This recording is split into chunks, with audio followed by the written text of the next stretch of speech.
नमस्कार, स्वागत है आपका हमारे चैनल झारखंड न्यूज नेटवर्क में। आइए जानते हैं झारखंड की 25 मुख्य बड़ी खबरों को।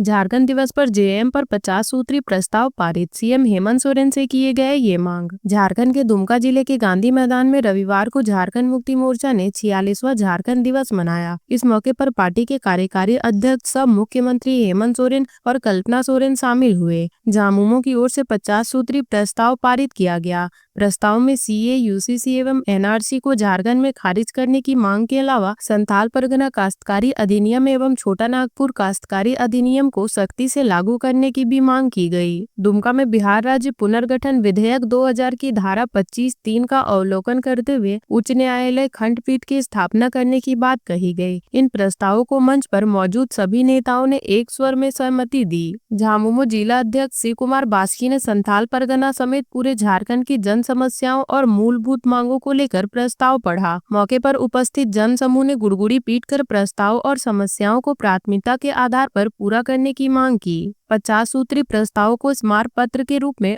प्रमंडल आयुक्त के माध्यम से सरकार को भेजने की बात कही गई, ताकि सरकार की कार्यसूची में इसे प्राथमिकता के आधार पर दर्ज किया जाए और राज्य हित में समस्याओं का निदान किया जाए। प्रस्ताव में उपराजधानी दुमका में निजी सचिवालय की स्थापना करने, मुख्यमंत्री कैंप को व्यवस्थित व प्रभावी ढंग से चालू कराने और यहाँ ट्रांसपोर्ट नगर की स्थापना करने की मांग की गई। इसके अलावा मांग पत्र में दुमका को पूर्ण रूपेण उपराजधानी का दर्जा देने पर भी जोर दिया गया। इसके अलावा झारखंड क्षेत्र में स्पष्ट विस्थाप व पुनर्वास तिथि बनाने तथा विस्थापितों को नौकरियों में प्राथमिकता देने के साथ पुनर्वास की व्यवस्था करने की मांग की गई। झामुमो के मांग पत्र में सीधो कान्हू मुर्मू विवि के तमाम शिक्षकेतर कर्मचारियों को 7वां वेतन का लाभ दिलाने की मांग की गई।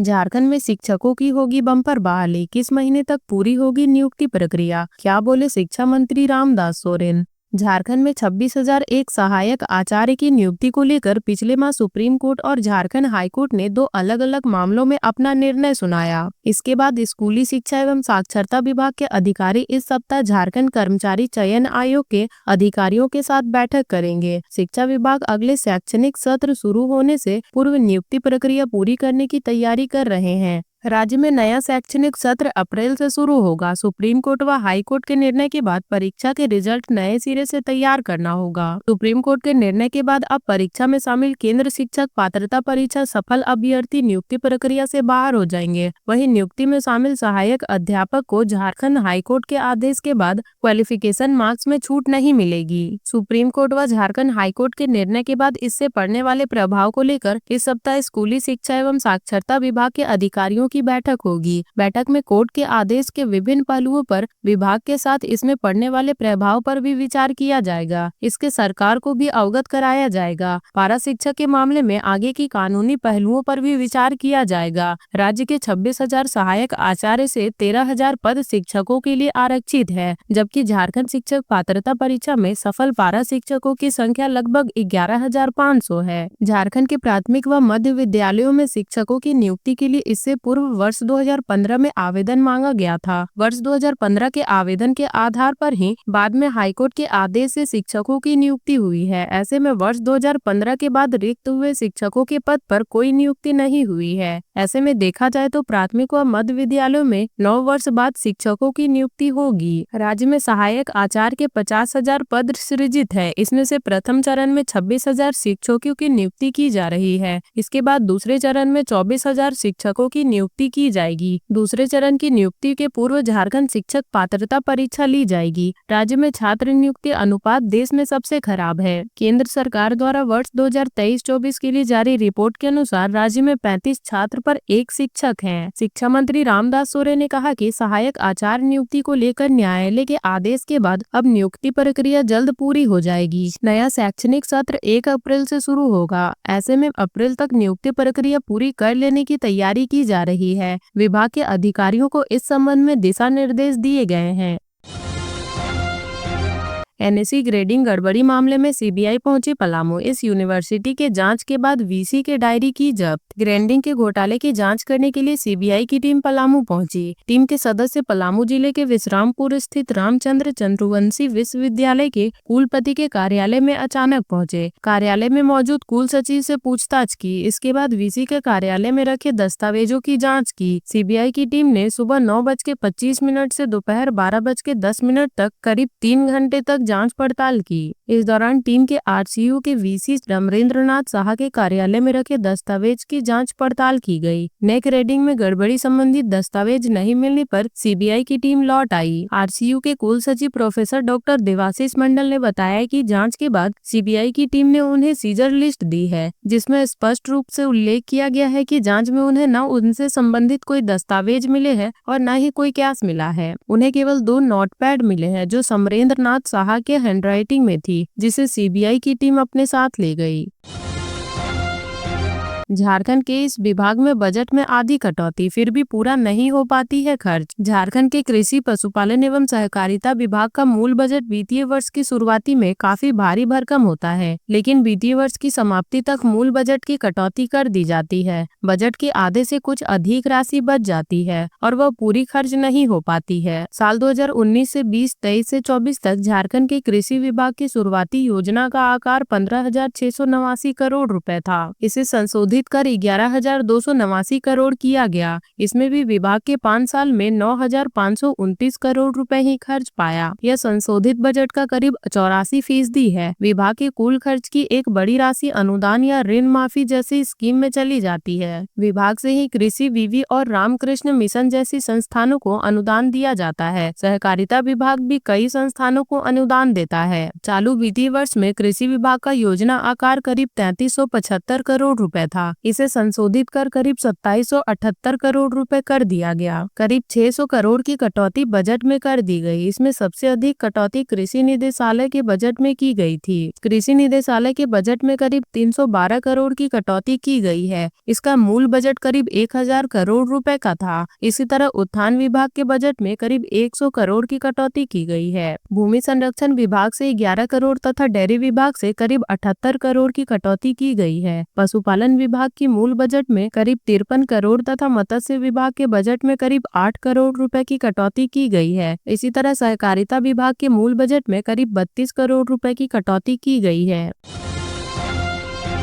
झारखंड के जैक बोर्ड के लिए नए चेयरमैन को लेकर बड़ा अपडेट। इस तारीख को करेंगे ज्वाइन। मैट्रिक और इंटर की कब से होगी परीक्षा? झारखंड एकेडमिक काउंसिल के अध्यक्ष डॉक्टर अनिल महतो और उपाध्यक्ष डॉक्टर विनोद सिंह का कार्यकाल 18 जनवरी 2025 को समाप्त हो गया है। नए अध्यक्ष और उपाध्यक्ष की नियुक्ति की प्रक्रिया स्कूली शिक्षा एवं साक्षरता विभाग द्वारा शुरू की जा चुकी है और प्रस्ताव झारखंड के शिक्षा मंत्री को भेज दिया गया है। विभागीय सूत्रों से मिली जानकारी के अनुसार जैक को नया चेयरमैन 5 फरवरी को मिल सकता है। 4 फरवरी की रात को इससे संबंधित अधिसूचना सार्वजनिक होगी, जबकि 5 फरवरी को दोनों पदों पर नियुक्ति किए गए पदाधिकारी पदभार ग्रहण करेंगे। नियुक्ति प्रक्रिया में देर होने का असर मैट्रिक और इंटर की परीक्षा में ना पड़े, इसलिए तैयारी की गई। जिस दिन चेयरमैन पदाधिकारी योगदान देंगे उसी दिन मैट्रिक और इंटरमीडिएट के एडमिट कार्ड हस्तांतरित करने का कार्य शुरू होगा, ताकि किसी भी हाल में 6 जनवरी की शाम एडमिट कार्ड को ऑनलाइन अपडेट कर दिया जाए, ताकि पूर्व में तय समय 11 फरवरी से ही मैट्रिक और इंटर की परीक्षा शुरू हो सके। झारखंड में हर हाल में 11 फरवरी से ही परीक्षा शुरू करने की तैयारी की जा रही है। हालांकि विशेषज्ञों का कहना है कि अगर 6 फरवरी को एडमिट कार्ड अपलोड नहीं किया जा सकता है तो उसके बाद भी उसे परीक्षार्थियों तक 10 फरवरी तक पहुंचाना, और अगर एडमिट कार्ड किसी भी प्रकार से त्रुटि हुई तो उसे ठीक कराने के लिए भी कुछ अतिरिक्त दिन चाहिए। इसलिए तय समय पर परीक्षा होने में संशय है। झारखंड एकेडमिक काउंसिल द्वारा पूर्व में मैट्रिक की परीक्षा का एडमिट कार्ड 25 जनवरी 2025 से, जबकि इंटरमीडिएट परीक्षा का एडमिट कार्ड 18 जनवरी 2025 से जारी किया जाना तय किया गया था। 6 फरवरी को अगर एडमिट कार्ड जारी हो जाता है तो संबंधित स्कूलों के प्रिंसिपल जैक के आधिकारिक वेबसाइट में अपलोड कर दिया जाएगा।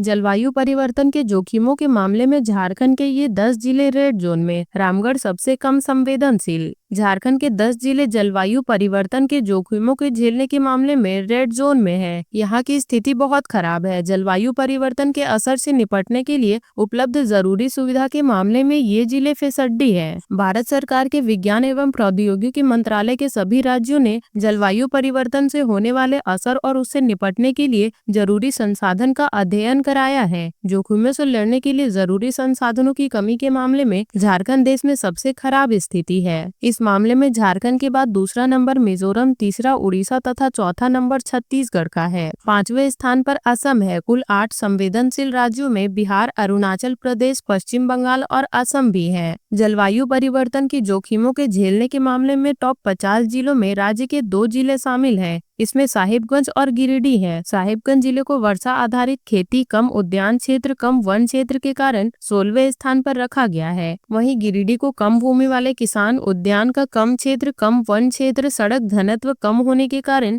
49वें स्थान पर रखा गया है। इसके अतिरिक्त पलामू प्रखंड के 2 जिले गढ़वा और पलामू को भी जलवायु परिवर्तन की जोखिमों से लड़ने के मामले में अति संवेदनशील राज्यों की श्रेणी में रखा गया है। रामगढ़ को जलवायु परिवर्तन के जोखिम को झेलने के मामले में सबसे कम संवेदनशील जिलों की श्रेणी में रखा गया है। यहाँ जलवायु परिवर्तन से लड़ने वाले कारणों में कई तथ्य मौजूद है। यहाँ बीसीसीएल की संख्या अन्य जिलों से कम है। कोयला कंपनियों के ज्यादा कर्मी होने के कारण आवासीय परिसर के साथ साथ चिकित्सा की सुविधा भी ठीक ठाक है। अति संवेदनशील जिले हैं साहिबगंज, पाकुड़, चतरा, गढ़वा, पलामू, गिरिडीह, हजारीबाग, बोकारो, खूंटी और गोड्डा। संवेदनशील जिले हैं लातेहार, देवघर, सरायकेला खरसावा, सिमडेगा, धनबाद, जामताड़ा, पूर्वी सिंहभूम, रांची, कोडरमा, गुमला, पश्चिमी सिंहभूम और दुमका।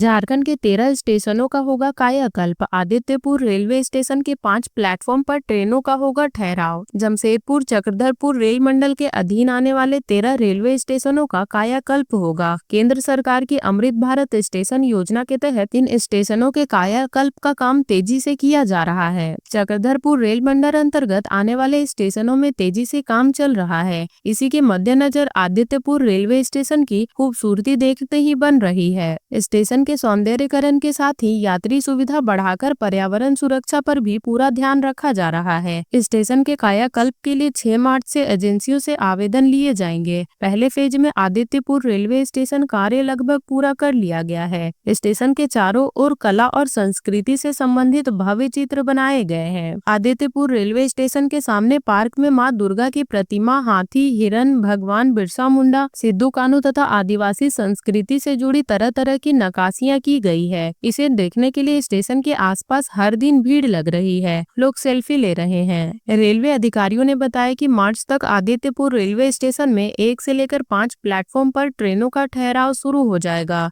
जिससे यात्रियों की संख्या बढ़ेगी। झारखंड के मौसम में अप्रत्याशित बदलाव। तापमान सामान्य से 5 डिग्री अधिक। झारखंड में मौसम का मिजाज अप्रत्याशित रूप से बदल गया है। अभी से ही अधिकतम और न्यूनतम तापमान सामान्य से काफी ऊपर हो गया है। इस कारण लोगों को धूप और गर्मी का एहसास होने लगा है। सुबह में हल्की ठंड है। यह स्थिति करीब करीब पूरे राज्य में है। सोमवार की सुबह में कोहरा या धुंध, उसके बाद आसमान साफ रहेगा। 4 और 5 फरवरी की सुबह में कोहरा या धुंध, उसके बाद आंशिक बादल छाए रहेंगे। राजधानी रांची का न्यूनतम तापमान रविवार को 15.5 डिग्री सेल्सियस रिकॉर्ड किया गया। आमतौर पर फरवरी माह के पहले सप्ताह में राजधानी का न्यूनतम तापमान 10 से 11 डिग्री सेल्सियस के आसपास होना चाहिए। वहीं अधिकतम तापमान 29 डिग्री सेल्सियस रिकॉर्ड किया गया। यह सामान्य से करीब 4 डिग्री सेल्सियस अधिक है। मौसम केंद्र के अनुसार रविवार को चाईबासा और जमशेदपुर का अधिकतम तापमान 32 डिग्री सेल्सियस के आसपास पहुंच गया है। चाईबासा का अधिकतम तापमान सामान्य से करीब 6 डिग्री सेल्सियस अधिक रहा। वहीं जमशेदपुर का अधिकतम तापमान सामान्य से 5 डिग्री सेल्सियस अधिक रहा। यह स्थिति न्यूनतम तापमान का भी है। न्यूनतम तापमान भी 19 डिग्री सेल्सियस के आसपास है। सबसे अधिक तापमान सरायकेला का रहा। वहां का अधिकतम तापमान 34 डिग्री सेल्सियस रिकॉर्ड किया गया। अगले 5 दिनों का न्यूनतम तापमान में कोई बड़े बदलाव की संभावना नहीं है। मौसम केंद्र की माने तो फिलहाल तापमान में कोई बड़े बदलाव का अनुमान नहीं है। राजधानी रांची का न्यूनतम तापमान 14 से 15 डिग्री सेल्सियस के आसपास ही रहने का अनुमान है। वहीं अधिकतम तापमान 30 डिग्री सेल्सियस के आसपास ही रहेगा। मंगलवार और बुधवार को राजधानी रांची और आसपास के इलाकों में हल्के बादल छाए रह सकते हैं।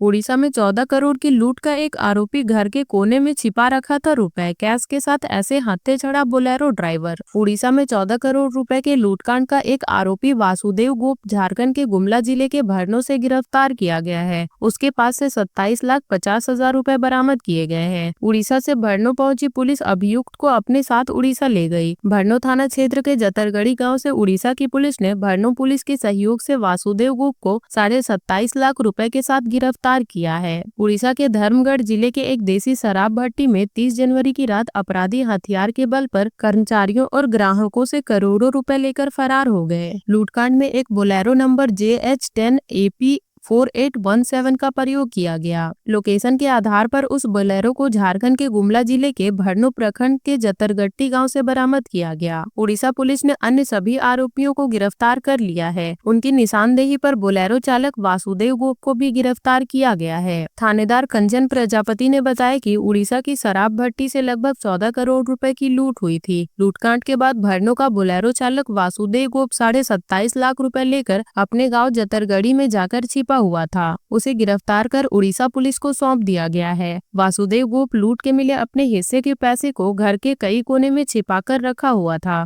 पुलिस ने घंटों पूछताछ के बाद उसे बरामद कर लिया। झारखंड के पूर्वी सिंहभूम में 47,636 छात्र देंगे मैट्रिक और इंटर की परीक्षा। बनाए गए हैं इतने परीक्षा केंद्र। झारखंड के पूर्वी सिंहभूम जिले में जैक बोर्ड की मैट्रिक और इंटरमीडिएट परीक्षाओं की तैयारियां पूरी कर ली गई है। वर्ष 2025 की मैट्रिक परीक्षा में इस जिले में कुल 25,380 परीक्षार्थी शामिल होंगे, जबकि इंटरमीडिएट परीक्षा में कुल 22,256 परीक्षार्थी भाग लेंगे। जिला शिक्षा पदाधिकारी द्वारा सभी केंद्राध्यक्षों को परीक्षाओं की संख्या के अनुसार बेंच डेस्क को उपलब्ध कराने के साथ ही CCTV को भी दुरुस्त करने का निर्देश दिया गया है।